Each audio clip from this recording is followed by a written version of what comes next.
하나님을 사사 입다를 통해 보았습니다. 자, 사사 입다. 사사기에서 이제 8번째로 언급되어지는 사사였고요. 그의 이름은 열다라는 뜻이에요. 열다. 마치 굳게 닫힌 문이 열어지는 것처럼 열다라는 뜻입니다. 그런데 너무나도 안타까운 것은 사사 입다는 자신의 이름과는 완전히 반대의 삶이었습니다. 삶이 열리기는커녕 그의 삶 속에 뭔가 좋은 일이 있기는커녕 다쳐도 어떻게 이렇게 다칠 수 있나? 좀 인간적인 말을 쓸까요? 야, 어떻게 이렇게 재수 없냐? 그 정도의 삶이었습니다. 기생의 아들로 태어났죠. 정식 혼인 관계에서 출산된 사람도 아닙니다. 사생아죠. 또한 가족으로부터 철저하게 외면을 당했습니다. 그리고 결국은 내쫓김을 당했는데 아무것도 없어요. 더더욱 슬픈 게 무엇이었습니까? 그가 도망가여서 피하여서 살던 땅, 그 동네 이름이 뭐냐면 돕이었습니다. 돕. 히브리어로 토브라는 단어인데요. 선하다, 좋다, 아름답다, 착하다 이런 뜻이에요. 이게 더 슬픈 거죠. 왜냐하면 이 입다의 삶에는 결코 선한 게 아무것도 없어요. 좋은 게 아무것도 없습니다. 아름다운 게 아무것도 없습니다. 그런데 정작 본인이 살고 있는 동네 이름은 아름답다, 좋다, 선하다라는 뜻을 갖고 있습니다. 얼마나 이율배반적이에요. 그러니까 입다의 삶에는요, 정상적인 사회생활을 할 수 없을 뿐만 아니라 할 수 있는 것이 무엇입니까? 지난주 보았어요. 잡류들의 두목이 되었습니다. 잡류, 방탕하고 경박한 자들이에요. 깡패예요. 사회에 아무런 유익이 없습니다. 고작 할 수 있었던 일이 바로 그런 일밖에 없었던 것이죠. 자, 그런데 그러한 입다를 향하여서 하나님께서 아주 놀라운 반전의 메시지를 선포하시죠. 여러분 11장 1절을 한번 보시겠습니까? 지난주 우리가 보았던 본문이죠. 11장 1절을 한번 보세요. 우리 같이 읽습니다. 시작. 길라 사람 입다는 큰 용사였으니 기생이 길라덱에서 낳은 아들이었고, 자, 다짜고짜 성경 기자는 뭐라고 얘기하냐면 길라의 큰 용사다. 길라의 아들이요, 입다는 큰 용사다 이렇게 얘기합니다. 이유가 없어요. 아니, 오히려 이유를 따진다면 큰 용사라고 부를 만한 조건이나 오늘날의 스펙이 입다에게는 아무것도 없었습니다. 인간적인 잣대로 들이대면 기준 미달입니다. 만약에 입다가 이러한 스펙을 가지고 회사에 서류 전형을 냈다면 면접은 고사하고요, 이 서류 탈락이에요. 바로 누가 이런 자를 씁니까? 자, 우리가 보기에는 큰 용사라고 부를 만한 조건이 아무것도 없음에도 불구하고 왜 하나님은 다짜고짜 이 깡패 두목이었던 입다를 큰 용사였으니라고 선포하며 시작하냐는 거예요. 이게 지난주 우리가 살펴봤던 본문의 포인트였죠. 뭐였죠? 이게 바로 입다를 향한, 그리고 오늘 이 땅을 살아가고 있는 우리들을 향한 하나님의 구원 메시지였습니다. 자, 이게 무슨 말이죠? 큰 용사. 이것은 입다의 조건이, 입다의 그 어떠함이 하나님의 기준에 합당했기 때문이 아니에요. 큰 용사, 이것은요, 입다의 상황과 환경이 좋았기 때문이 아니고요, 그동안 살아왔던 모든 삶의 행실이 착했기 때문도 아닙니다. 깡패 두목이라니까요. 아무것도 없어요. 하지만 그를 향하여서 큰 용사라고 불렀던 것은 하나님의 전적인 은혜였습니다. 큰 용사 이 말은 그럼에도 불구하고의 사랑으로 이 사사 입다를 세워 그를 하나님의 사람으로 빚어가시겠다는 하나님의 전적인 은혜와 전적인 구원과 전적인 하나님의 사랑의 이야기가 이 큰 용사라는 단어에 담겨져 있는 하나님의 열심이에요. 여러분 잊지 마십시오. 제가 누누이 이 강단에서 선포하지만 예수 그리스도의 복음이 우리를 살리는데요, 그 복음의 주도권은 온전히 하나님께만 있습니다. 하나님의 이야기가 우리의 삶에 드리워짐으로 말미암아 그 반응으로 나의 이야기가 나타나는 것이고, 그것을 우리는 신앙이라고 얘기하지만 우리가 착각하시면 안 돼요. 내가 이렇게 했기 때문에, 내가 조건이 되기 때문에, 내가 열심히 했기 때문에, 내가 착하게 살았기 때문에 이것이 조건이 되어서 하나님과 거래를 하기 시작하는 한 우리들의 신앙은 거기에서 무너질 겁니다. 신앙은 거래가 아닙니다. 신앙은 오늘도 우리에게 아무런 조건 없는 우리에게 베풀어 주시는 하나님의 그 사랑의 이야기로부터 시작되어지는 하나님의 이야기인 줄 믿습니다. 이게 입다예요. 이게 입다. 우리가 사사기를 통하여서 이러한 하나님의 메시지를 듣지 못하면요, 역사책 보는 거예요. 그냥 한국 역사 보십시오. 뭐 이스라엘 역사 봐서 뭐 하려고요? 그걸 보자고 우리가 이 자리에 있는 게 아닙니다. 이 이야기를 통하여서 하나님이 어떤 분인가, 이것에 대한 선명한 메시지가 우리에게 새겨지지 않으면 우리의 신앙은 결코 성장하지 못할 것입니다. 그래서 제가 지난주 말씀 이렇게 정리했죠. 네가 하는 게 아니라 내가 하는 거야.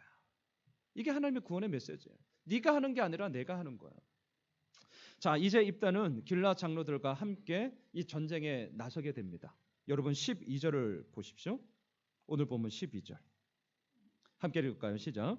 입다가 암몬 자손의 왕에게 사자들을 보내 이르되 네가 나와 무슨 상관이 있기에 내 땅을 치러 내게 왔느냐 하니, 고대에는요 양쪽에서 전쟁을 딱 칠 때 서로 각 진영에서 이제 먼저 메신저들을 보냅니다. 그리고 먼저 전쟁 치고받고 싸우기 전에 먼저 썰전을 벌려요. 말싸움을 합니다. 이게 그 당시 고대 근동의 전쟁 양식입니다. 여러분 다윗과 골리앗의 한판 대결을 아시죠? 사무엘상 17장을 잘 보시면 블레셋과 이스라엘이 만나자마자 서로 막 치고받고 싸우는 게 아니고요. 40일 동안 썰전을 벌여요. 40일 동안. 이게 고대 양식의 전쟁의 패턴입니다. 먼저 말싸움을 막 주고받는 거예요. 그리고 나서 이제 어느 정도 무르익으면 와 하고 전쟁을 하기 시작합니다. 오늘 본문도 똑같아요. 썰전이 지금 입다와 암몬 왕 사이에서 먼저 벌어지고 있습니다. 여러분 왜 말싸움을 하죠? 여러분 우리가 살아가면서 말싸움을 할 때가 있어요. 아니면 나의 의견을 아주 강력하게 전할 때도 있습니다. 썰전을 하는 이유가 뭡니까? 그것은 상대방의 잘못을 지적함으로 말미암아 그 얘기를 하고 있는 나의 의견이 맞다, 나의 정당성을 확보하기 위한 것이죠. 또한 나의 논리가 이게 옳으니까 너는 나의 이 논리에 따라서 설득되어져야 되고 그 길을 함께 가야 되는 게 맞는 거야 라는 그것이 있기 때문에 우리는 때로는 썰전을 하는 것입니다. 그게 말다툼을 하는 이유죠. 오늘 본문에서도요 입다도 똑같았습니다. 먼저 암몬 왕에게 메신저를 보내요. 그리고 방금 우리가 12절을 읽었는데 이렇게 얘기합니다. 네가 나와 무슨 상관이 있냐? 아니 도대체 뭐 때문에 전쟁을 일으키려고 지금 우리들한테 쳐들어온 거냐? 이렇게 묻고 있는 것이죠. 전쟁의 명분을 묻고 있는 겁니다. 명분. 자, 들어보세요. 명분이 뭐죠? 명분? 단어였던 명분.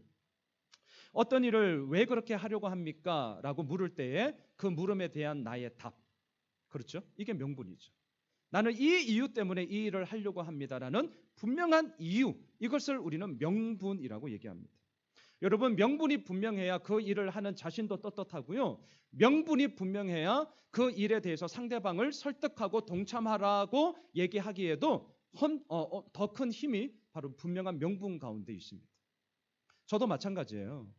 2017년 1월 제가 2016년도 연말에 호메실 쪽에 분립개척을 해야겠다라고 결정을 하고 제가 2017년 1월부터 이곳에 이제 짬짬이 그때만 해도 이곳 다 공사판이었거든요.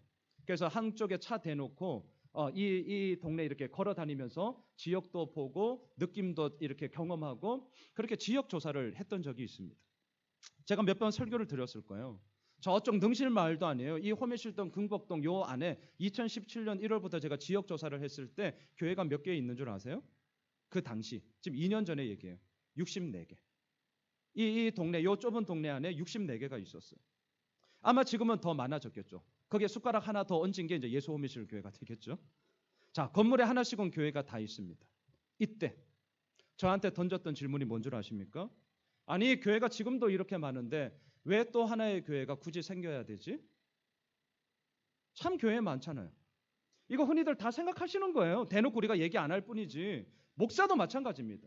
아니 교회가 이렇게 많은데 어찌하여서 또 하나의 교회를 내가 굳이 이 호메실 지역에 세우려고 하는 것인가? 고민 좀 많았어요. 여기에 대한 저의 답이 없으면 개척하면 안 됩니다.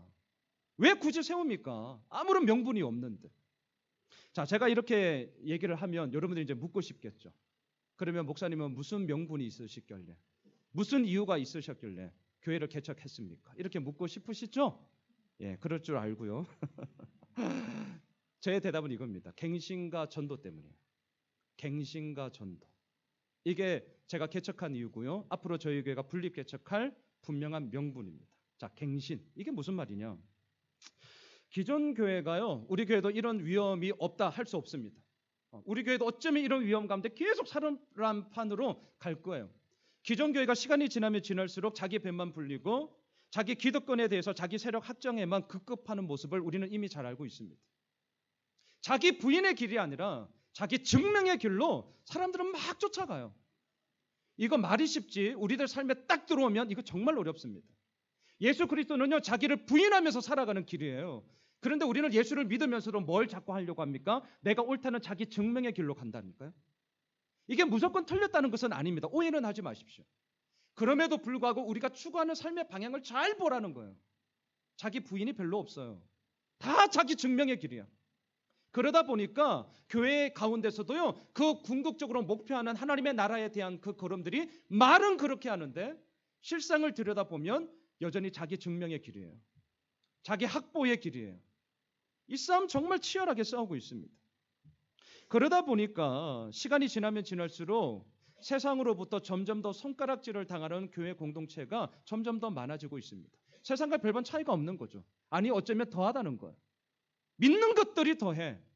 이 얘기 이미 우리가 듣고 있습니다. 하지만 아십니까? 지금 이 자리에 우리 어머니들이 계십니다. 어머니가 자기의 몸을 깨뜨려 한 생명을 이 땅에 출산하는 가정은요, 너무나 힘겨운 상고의 고통이죠. 하지만 그 몸을 깨뜨려 한 생명을 태어나고 그 한 생명을 통하여서 자녀를 양육하면서 빚어지는 모든 가정 가운데 부모가 무엇인지를 알게 됩니다. 부모됨의 그 길은요, 자녀를 출산하고 힘겨운 가운데서도 양육하는 그 가정을 통하여 부모됨을 알게 되는 거예요. 교회도 똑같습니다. 교회도 똑같아요. 생명의 기쁨을 맛보는 것이 또 하나의 교회를 출산하는 것만이 아니라 그 출산한 그 교회는 그 출산의 과정을 통하여서 진정 부모됨을 그 교회 역시 맛보게 되기 때문입니다. 여러분, 이건 그저 책상머리 앞에서 이렇게 될 거야 저렇게 될 거야 머리 돌리는 이야기 아닙니다. 저 진짜 이런 거 싫어하거든요. 근데 왜냐하면 제가 예전에 그랬어요. 제가 맨날 책상 앞에서 제가 기얘기를 했거든요. 기얘기. 맨날 머리 돌리는 일. 제 손과 발은 거의 안 움직였어요. 머리 돌리는 일. 그래서 제가 너무 싫어요. 책상 머리 앞에서 돌리는 머리의 이야기가 아니라 나의 몸을 깨뜨려 한 생명을 출산한다. 한 교회를 출산한다. 이것은요, 우리의 몸의 이야기예요. 몸의 이야기는 다릅니다. 처절하는 눈물이 또 있지만 그 가운데 엄청난 기쁨이 있어요. 이게 몸의 이야기예요. 우리 교회가 왜 개척을 하냐고요? 또한 이 예수미술교회가 왜 개척되었냐고요? 갱신 때문에 그렇습니다. 이것만큼 그 어느 것과도 바꿀 수 없는 가장 강력한 원동력, 바로 갱신의 힘이 이곳에 있기 때문에 개척을 해야 되는 거예요. 두 번째, 저에게 왜 개척했냐고 물으신다면 전도 때문입니다. 전도. 제가 2년 동안 훈련받았던 팀 켈러 목사님의 시티2시티 사역팀 연구가 있어요. 이런 겁니다. 그 연구에 의하면 10,000명당, 그 도시 인구의 10,000명당 교회가 하나의 꼴로 있으면 교회를 다니는 인구가 그 도시 인구의 1%라는 거예요. 1%. 그러니까 10,000명이면 얼마죠? 100명. 100명이 그 도시 인구의 100명이 교회를 다닌다는 거죠. 그런데 1,000명당 교회가 하나의 꼴이 되면 그 도시에 거주하는 인구의 대략 15%가 교회에 출석을 한다는 거예요. 제가 이번 주 호메실 지구 주민등록상 거주하는 인구가 몇 명인지 보니까 88,000명이에요. 지금 88,000명. 그러면 이 공식을 한번 산술적으로 대입해 볼게요. 88,000명이 1,000명당 한 개 꼴이 교회가 되어야 한다면 88개가 이 호메실 지역에 있어야 돼요. 88개. 88개가 있을 때 15%, 13,200명이 이 호메실을 사는 13,200명이 교회를 다녀요. 88개가 있을 때. 근데 이 수치가 500명당 하나의 교회 꼴이 되면 어떻게 되냐면 그 수치가 기하급수적으로 확 뜹니다. 40% 이상이 교회에 출석하는 연구 결과가 있어요. 자, 물론 이거는 미국 상황이에요. 우리 대한민국과 그대로 대입할 수는 없습니다. 하지만 제가 지금 말씀드리고 싶은 것은 이거예요. 교회 개척은 하나님 나라라는 이 거시적인 관점에 의해서 계속 되어야 되는데 이유는 뭐냐? 그 교회를 통하여서 분명 죽어가는 영혼이 예수 그리스도로 오는 영혼 구원이 이루어지기 때문입니다. 또한 교회를 다니다가 여러 가지 많은 상처와 시련으로 인하여서 방황하는 분들이 이 대한민국 땅에 엄청 많아요. 소위 가나안 성도. 거꾸로 하면 안 나가. 아시죠? 안 나가. 교회 안 나가. 가나안 성도들 엄청 많습니다. 새로운 교회 개척을 통하여서 새로운 호흡을 통하여 우리 교회도 사실 마찬가지예요. 지금 하나님이 저희 교회를 그렇게 후자적으로 빚어가시는데요. 그러한 상처와 시련 가운데 다시 한번 하나님 앞에 서고자 할 때 그 손을 내밀 수 있는 게 뭐냐고요? 교회 개척이에요. 저의 이유는 분명합니다. 저희 교회는 앞으로도 개척할 것입니다. 이유가 뭐냐고요? 갱신과 전도 때문이에요. 자, 보세요. 제가 왜 이 얘기를 하냐? 오늘 본문의 시작점이 명분의 이야기이기 때문입니다.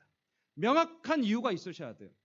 저는 목사니까 교회 개척한 이유에 대해서 이렇게 얘기하지만 이 자리에 계신 분들 가운데는요, 사업하시는 분도 있고요, 직장생활 하시는 분도 있고요, 연구하시는 분들도 있고요, 또한 자녀들 양육하는 분들도 있고요, 앞으로 내가 어떻게 살아갈지에 대해서 고민하며 주님 앞에 기도하는 분들도 계십니다.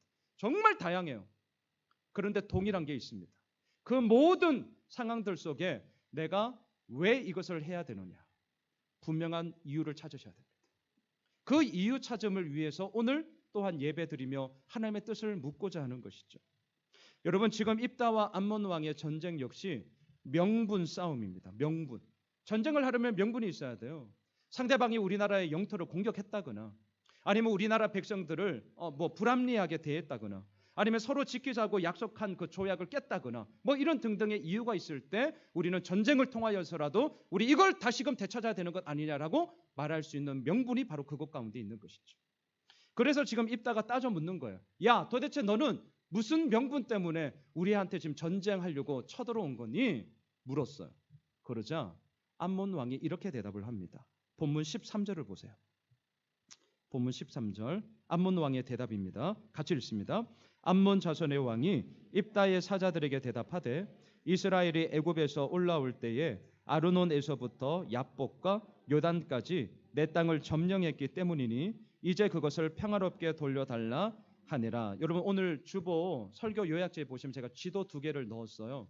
오늘 명칭이 좀 나오기 때문에 첫 번째 지도 1을 보시면 야복강, 아르논강, 요단강, 제가 자료를 찾다가 이 영어로 된 게 가장 좀 명확하게 보여서 이 정도는 다 아실 거니까요.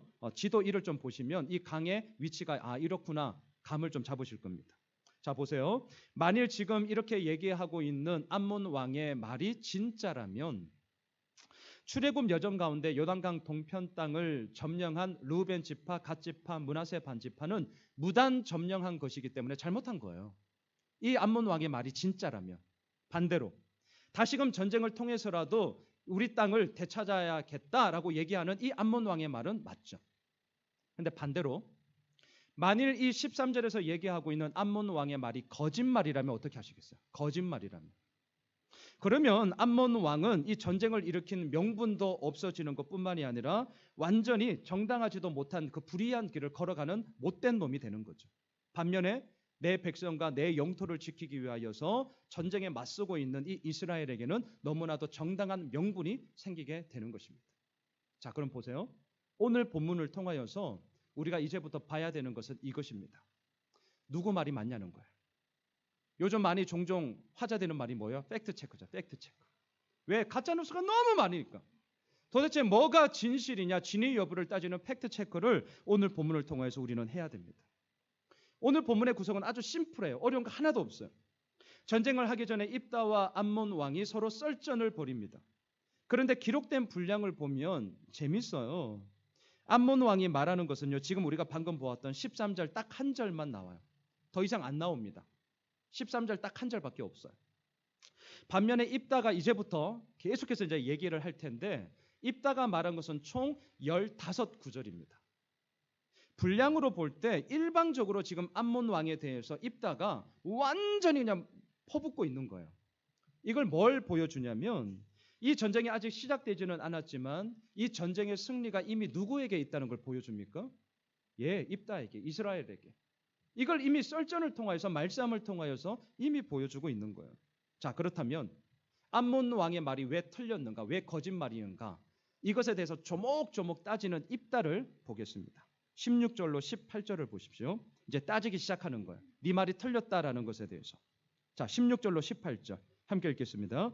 이스라엘이 애굽에서 올라올 때에 광야로 행하여 홍해에 이르고 가데스에 이르러서는 이스라엘의 사자들을 에돔 왕에게 보내어 이르기를 청하건대 나를 내 땅 가운데로 지나게 하라 하였으나 에돔 왕이 이를 듣지 아니하였고 또 그와 같이 사람을 모압 왕에게도 보냈으나 그도 허락하지 아니하므로 이스라엘이 가데스에 머물렀더니 그 후에 광야를 지나 에돔 땅과 모압 땅을 돌아서 모압 땅에 해 뜨는 쪽으로 들어가 아르논 저쪽에 진쳤고 아르논은 모압의 경계이므로 모압 지역 안에는 들어가지 아니하였으며, 모압, 에돔 이런 말이 나오는데 지도 2번을 보시면 지금 대략적인 이 땅의 의미들을 좀 보실 수 있습니다. 자, 16절로 18절까지 이 말을 한마디로 그냥 제가 정리할게요. 이겁니다. 이스라엘은 그동안 암몬 너희들을 침략한 적 없어. 이거예요. 이 얘기하는 겁니다. 여러분, 이스라엘은 출애굽을 하여서 가나안 땅을 향해 갔는데요. 오늘 이 입다가 말한 것처럼 에돔이나 모압 땅, 더군다나 암몬 땅은 아예 가지도 않았고요. 이 에돔이나 모압 땅을 침범한 적이 결코 없었습니다. 이유는 간단합니다. 하나님이 약속하신 땅은 가나안 땅이었지 요단강 동편에 있는 모압 땅, 에돔 땅, 암몬 땅이 아니었기 때문입니다. 그래서 역사를 보면 어떻게 했느냐? 지금 입다가 말하는 것처럼 에돔 왕에게, 모압 왕에게 당시 이스라엘 백성들이 이렇게 요청을 했어요. 우리가 가나안 땅으로 가고자 하는데 당신들의 땅을 지나가면 훨씬 더 빠른 시간 안에 갈 수 있겠습니다. 우리들을 좀 지나갈 수 있도록 허락 좀 해주십시오. 아주 정중하게 요청을 했습니다. 그런데 이 에돔 왕과 모압 왕은 그 정중한 요청에 대해서 단칼에 거절해 버렸습니다. 안 된다는 거예요. 그래서 이스라엘 백성들이 어떻게 했느냐? 에돔과 모압의 경계를 피해서 가나안 땅을 향해 삥삥 돌아서 갔다라고 지금 얘기하는 거예요. 이게 역사적인 팩트죠. 그런데 어찌하여서 암몬 왕 너는 이스라엘이 암몬 땅을 점령하고 무단 공격했다고 지금 시비 걸고 있냐? 야, 그게 역사적인 팩트가 맞냐? 그거 사실 아니지 않냐? 어떻게 얼토당토 않는 거짓말로 전쟁을 일으켜서 우리를 이렇게 힘들게 할 수 있냐? 그 얘기를 하고 있는 것입니다. 따져 묻고 있는 거죠. 자, 그러면서 19절로 가보시겠어요? 19절로 20절. 관점을 달리합니다. 먼저 19절 20절을 읽고 제가 말씀을 나누죠. 같이 읽겠습니다.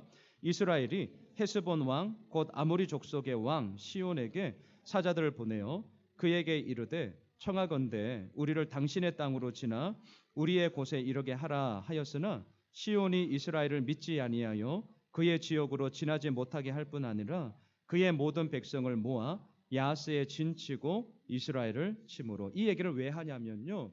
그렇다면 우리가 이 요단강 이 동편 땅에 머물고 있는데 이 땅이 어찌하여서 우리 땅이 되었는지에 대해서 말하고 있는 부분입니다. 이 땅이 우리 땅인데 암몬 땅 너희들 땅 아니고 우리들 땅인데 어찌하여서 우리들 땅이라고 얘기하느냐에 대해서 시작하는 거예요. 방금 읽었던 19절 20절의 내용은 이런 겁니다. 에돔 왕과 모압 왕이 자기들 땅으로 통과하는 것을 거절했기 때문에 이스라엘은 삥삥 돌았어요.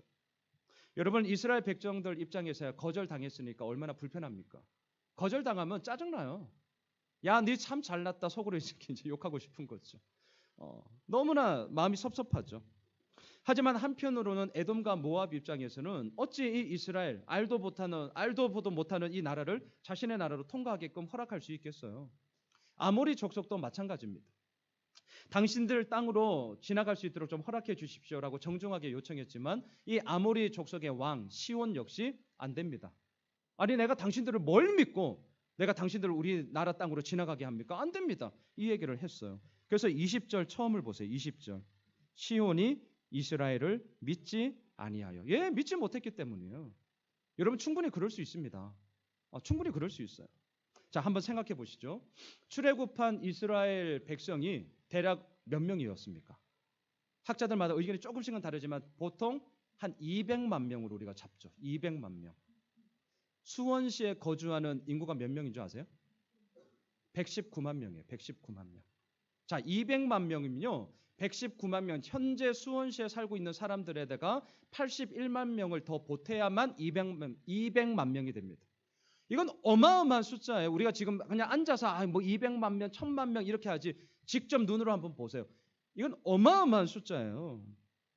그런데 그 200만 명이 자기들 나라 안으로 지나가겠다고 하는데 허락해 주시겠어요? 하루 걸려서 지나가는 것도 아닙니다. 수십 일이 걸릴 거예요. 몇 달이 걸릴 거예요. 더군다나 지나가다가 야, 우리 그냥 이 나라 치자. 끝나는 겁니다. 무방비 상태예요.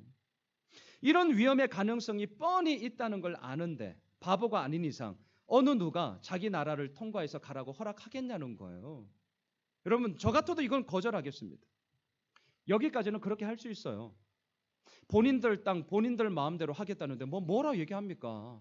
마음 섭섭하고 불편하지만 어쩔 수 없는 거죠. 자기들 땅이니까. 그런데 제가 따지고 싶은 거는 그 다음이에요. 그 다음. 자, 20절 하반절을 한번 보세요. 아모리 족속이 야스라는 곳에 진을 치고 이스라엘을 공격합니다. 제가 이걸 따지고 싶은 거예요. 거절할 수 있어요. 저도요, 목회하면서 저 거절할 때 많습니다. 거절할 때 많아요. 이거 아니다 싶은 건 저 거절합니다. 거절하는 것 자체가 잘못됐다, 잘됐다 이 시시비비를 따지고 싶지는 않아요. 이 시온 왕 역시 거절할 수 있습니다. 그런데 문제는 뭐냐?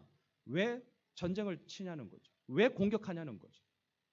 이스라엘이 지금 아무것도 안 했거든요. 오늘 본문 21절, 22절을 보세요. 자, 달려들려고 죽이려고 달려드는데 이스라엘 백성들이 어떻게 가만히 있겠어요?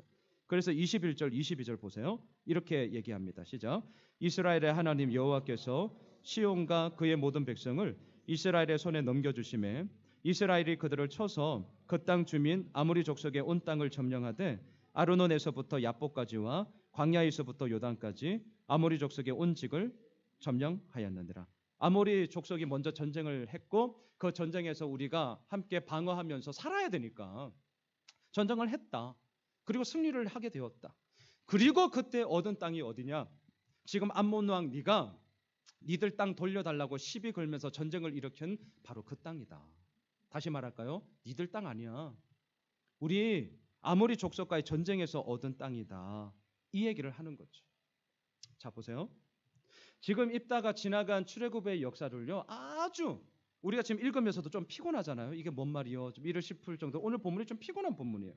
근데 이렇게 자세히 말하는 이유가 뭔 줄 아세요? 그걸 보셔야 돼요. 전쟁을 일으킨 암몬 왕이 지나간 역사를 왜곡함으로 말미암아 자기가 일으킨 전쟁의 명분을 삼았기 때문입니다. 지나간 역사를 왜곡했기 때문이에요. 여러분, 몰라서 틀린 말을 했다면 어떻게 하시겠어요? 우리가 자녀들을 키울 때 몰라서 틀린 말 할 때 그래, 뭐 몰라서 그랬으니까 이번 한 번만 아빠가 용서해 준다. 다음부터 그러면 안 돼. 너 이거 틀렸기 때문에 다음부터는 다시 실수하면 안 돼. 이거잖아요. 그렇죠. 몰라서 틀린 말을 했다면 용서할 수 있어요. 그리고 다시금 다잡아서 바른 길을 걸어가게끔 우리가 인도를 하죠. 그런데 반대로 이놈이 알아. 아는데 의도적으로 틀린 말을 해요. 어떻게 하시겠어요? 좁혀야죠. 이놈이 아는데 틀린 말을 했어요. 이건 악의적인 거예요. 부모 머리 꼭대기에서 갖고 노는 거예요. 요즘 애들 영악합니다. 오늘 어린이날 영악해요. 네. 여러분, 잘못한 알면서도 틀린 말을 했다면 그것에 대해서는 용서가 먼저 나가는 것이 아니라 책망하셔야 돼요.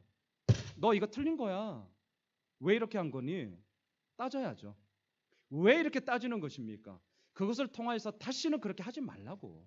그게 부모의 마음 아닙니까? 지금 입다는요, 아주 꼬치꼬치 조목조목 따지고 있어요. 왜? 얼토당토하는 역사적인 왜곡 사실을 가지고 지금 전쟁을 일으킨 이 암몬 왕이 말도 안 되는 짓을 하고 있기 때문이 그렇습니다.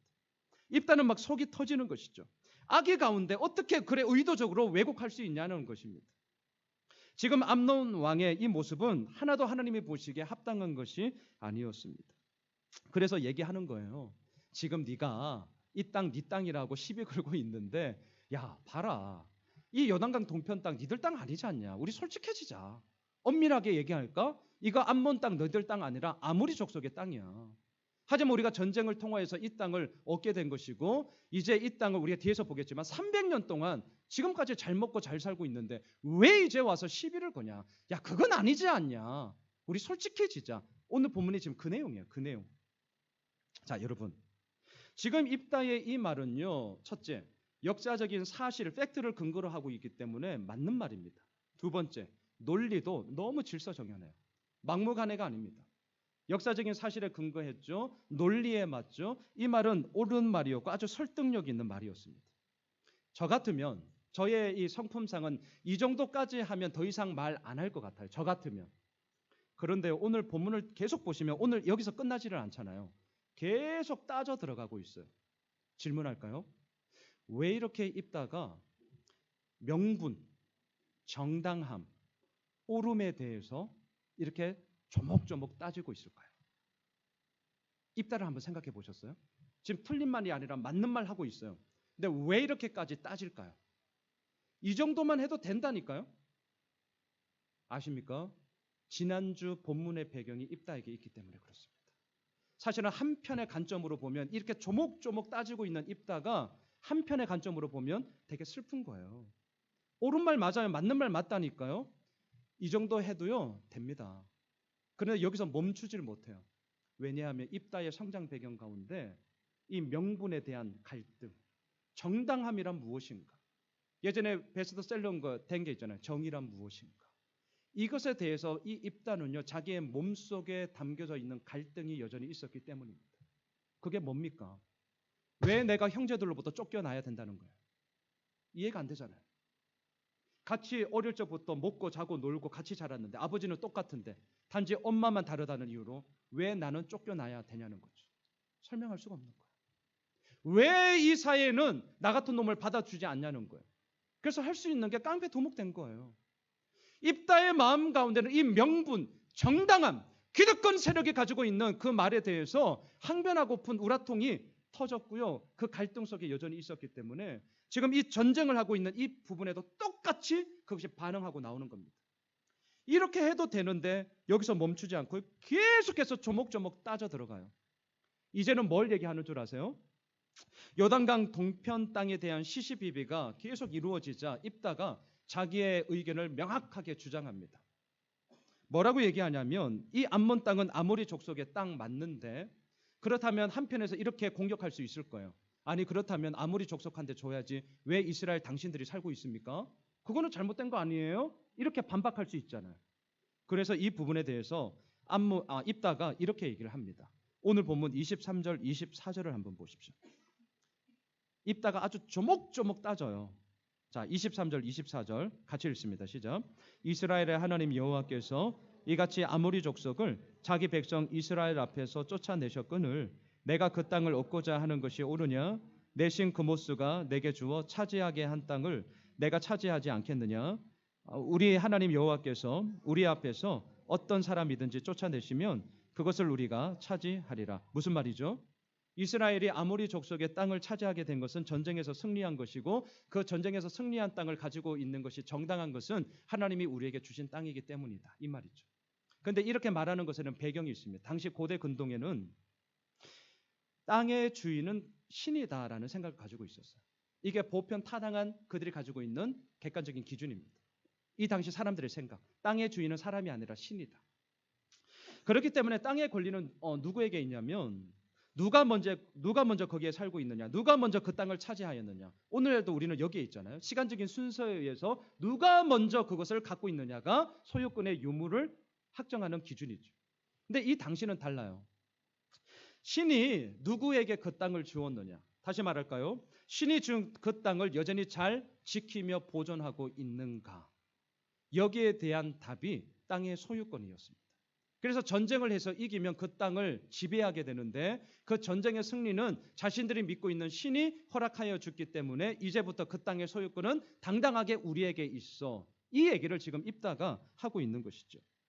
그래서 말하는 거예요. 하나님이 우리에게 주신 땅을 우리가 살고 있는데 입장 바꿔 말해보자. 야, 니들이 믿고 있는 그모스, 물론 거짓 우상이죠. 그 거짓 우상이 너희들에게 이런 식으로 땅을 줬다면 니들은 그 땅에서 살지 않겠냐? 니들도 그렇게 살 거 아니냐? 그러면서 왜 우리한테만 그래? 지금 이 얘기예요, 이 얘기. 여기서 그치지 않아요. 25절로 가보세요. 25절 같이 읽습니다. 시작. 이제 내가 모압 왕 십볼의 아들 발락보다 더 나은 것이 있느냐? 그가 이스라엘과 더불어 다툰 일이 있었느냐? 싸운 일이 있었느냐? 자, 이 말 뜬금없이 암몬 왕과의 전쟁 이야기 속에 갑자기 모압 왕 이 발락의 이야기를 하고 있습니다. 민수기 23장, 24장이 배경인데 이 모압 왕 발락을 언급하는 이유는 간단해요. 이겁니다.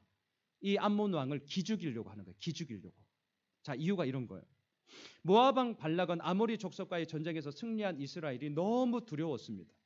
그래서 어떻게 하냐면 당시 사람들에게 소위 영빨 좋다고 그 사람한테 가서 기도받으면 기도 응답받고 막 예언해주고 막 영빨 좋다고 알려진 한 선지자가 있었어요. 그게 누구냐면 미디안 사람 발람이라는 선지자였습니다. 그를 데리고 와요. 그리고 얘기합니다. 이스라엘을 저주해라. 너 영빨 좋잖아. 너 말빨 좋잖아. 그러니까 이스라엘 좀 저주해다오. 내가 너무 두렵다. 저주하려고 하니까 어떻게 합니까? 하나님이 그 입을 막아버려요. 무려 이 일이 3번이나 발생합니다. 그때 모압 왕 발락이 알게 된 거죠. 야, 이건 아니구나. 전쟁을 치르지 않아요. 그리고 바로 꼬리를 내립니다. 자, 지금 입다가 모압 왕 발락을 언급하는 이유가 바로 이것입니다. 이렇게 바꿔볼게요. 내가 보기에 암몬 왕 너는 모압 왕 발락과 비교한다면 넌 게임도 안 돼. 너 아무것도 아니다. 야, 그런데 모압 왕 발락도 이스라엘이 두려워서 전쟁 못하고 꼬리 내렸는데 너 어떻게 하려고 지금 우리한테 시비 걸면서 전쟁하려고 그러냐? 야, 너 뒷감당 어떻게 하려고 지금 그러는 거니? 이 얘기예요, 이 얘기. 아주 따져 묻는 거죠. 여기서도 끝나지 않아요. 여러분 오늘 보면 26절을 보세요. 입다에 조목조목하게 따지는 거는요 엄청납니다. 사실 피곤해. 오늘 본문이. 자, 26절 읽을까요? 시작. 이스라엘이 헤스본과 그 마을들과 아로엘과 그 마을들과 아르논 강가에 있는 모든 성읍에 거주한 지 300년이거늘 그동안에 너희가 어찌하여 도로 찾지 아니하였느냐. 이 말을 한마디로 이렇게 바꿀게요. 이미 우리가 이 땅에 산 지 300년 지났다. 야, 우리가 300년 동안 잘 먹고 잘 살고 있다고. 야, 니들 땅이면 그동안 뭐 했냐? 300년이 지나는 시간 동안 아니면 너희들 전쟁에서 이미 일찍이 도로 찾든지 300년이 다 지나고 우리 이렇게 있고 있는데 이제 와서 이 난리를 치냐 이거예요. 자, 저를 보세요. 저는 오늘 이 설교의 제목을 우리가 지금 본 것처럼 그래서 썰전이라고 정했습니다. 썰전. 말다툼이에요. 말다툼. 암몬 왕의 왜곡된 거짓말에 대해서 입다는 역사적 사실, 신학적 논증, 또한 법적 선례를 통해서 자신의 논리를 완벽하게 압도하고 있습니다. 와, 말빨 끝내줘요. 말빨이 끝내줘요. 지난주 본문을 통해서는 입다에 힘 좀 쓰고 주먹 좀 쓰는 그냥 깡패 두목이구나 이렇게 생각을 했는데요. 와, 오늘 본문에서 완전 반전이에요. 반전. 역사적인 사실에 대해서도 정통하게 알고 있고 자신의 논리를 가지고 그 근거들을 딱딱딱 대는 입다가 보통 인물은 아님에 분명합니다. 여러분, 그런데 질문하겠습니다. 질문. 오늘 본문의 마지막 질문. 입다의 이러한 역사적 사실에 근거한 자기 주장과 완벽한 논리가 지금 전쟁을 일으킨 암몬 왕을 돌이켰나요? 아니요. 여기 오늘 본문의 포인트가 있어요. 먼저 오늘 본문 28절을 보십시오. 마지막 28절. 자, 같이 읽겠습니다. 시작. 암몬 자손의 왕이 입다가 사람을 보내어 말한 것을 듣지 아니하였더라. 안 들었어요. 여러분들이 오늘 본문을 설교하는 설교자라면 뭘 말씀하시겠어요? 어쩌면 세상은 이렇게 얘기하겠죠. 입다의 완벽한 역사적 근거에 대한 자기 논리를 잘 펼쳐나가라. 역사적 사실을 말해라. 뭐 이 정도로 얘기하시겠습니까? 우리가 그거 보자고 지금 제가 이렇게 설교하는 것 아닙니다. 여러분, 썰전, 말싸움을 하는 이유가 뭐죠? 싸움은 이기기 위해서 하는 겁니다. 지기 위해서 싸움할 인간이 누가 있어요? 싸움은 이기기 위해서 하는 거예요. 그렇다면 썰전의 승리는 뭡니까? 이긴다는 것은 뭡니까? 나의 논리를 가지고 상대방을 설득해서 내 편으로 만드는 것이 썰전의 목적이죠. 그렇다면 지금 입다는 역사적 사실에 근거해서 자기 주장을 펼치고 완벽한 논리를 가지고 압도하고 있어요. 그러면 우리들의 머릿속으로 이루어지는 결과는 어떻게 됩니까? 네 말이 맞다. 내가 잘못했다. 야, 우리 전쟁하지 말자. 우리 평화롭게 살자. 이렇게 돼야 되죠. 그렇죠. 논리를 따진다면.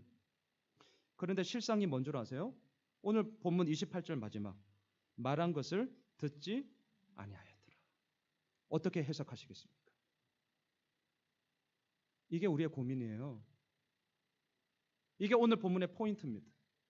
입다는 역사적 사실을 말했고 완벽한 논리를 가지고 전쟁의 명분이 없다는 것을 말했습니다. 입다의 말은 옳은 말이에요. 맞는 말이에요. 틀린 말 하나도 없습니다. 다 이걸 수납하기에 충분한 말이었습니다. 하지만 아무리 맞는 말이고 아무리 옳은 말이라 할지라도 입다의 뜻대로 다 되었습니까? 암몬 왕이 그 말을 들었나요? 전쟁을 안 했나요? 아니요. 말한 것을 듣지 아니하였더라. 안 들었어요. 이게 뭐냐고요? 예수를 믿고 있는 우리가 살아가는 이 세상의 모습입니다. 허무하시죠? 자칫하면 이 본문을 가지고 허무함을 설교할 수 있습니다.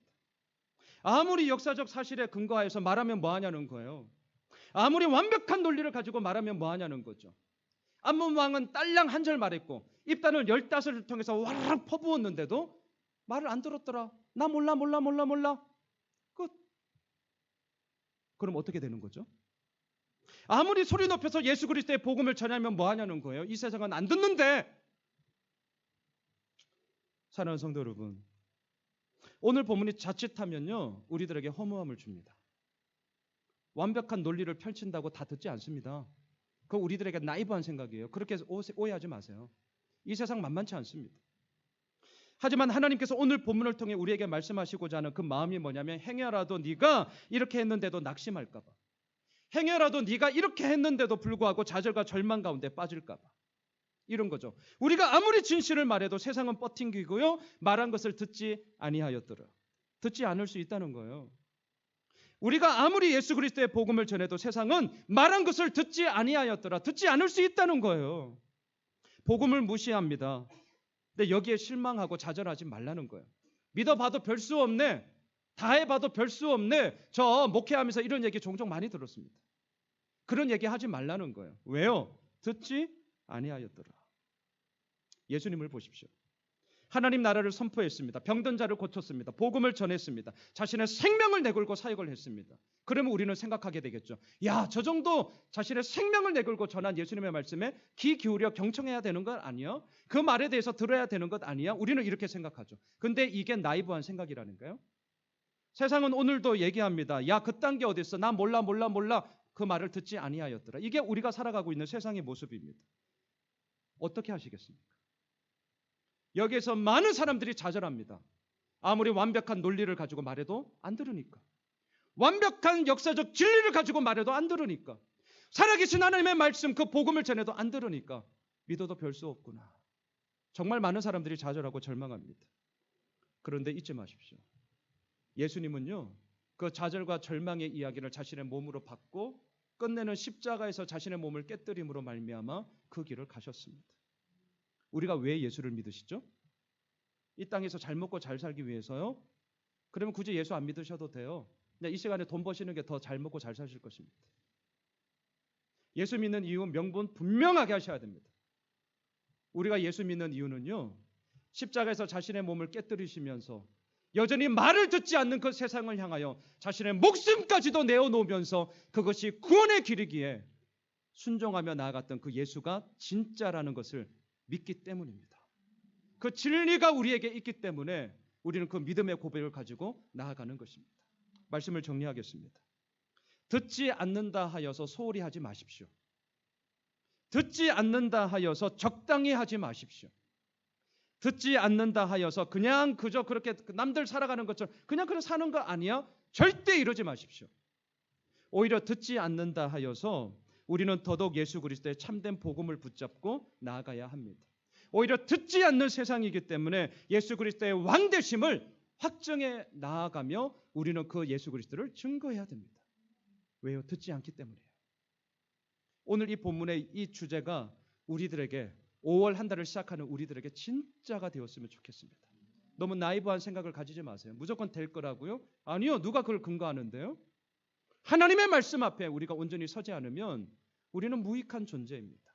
다시 한번 듣지 않는 세상을 향하여 우리들의 온몸을 통하여 소리 지르며 들음을 나아가는 것은 예수 그리스도가 그렇게 사셨기 때문입니다.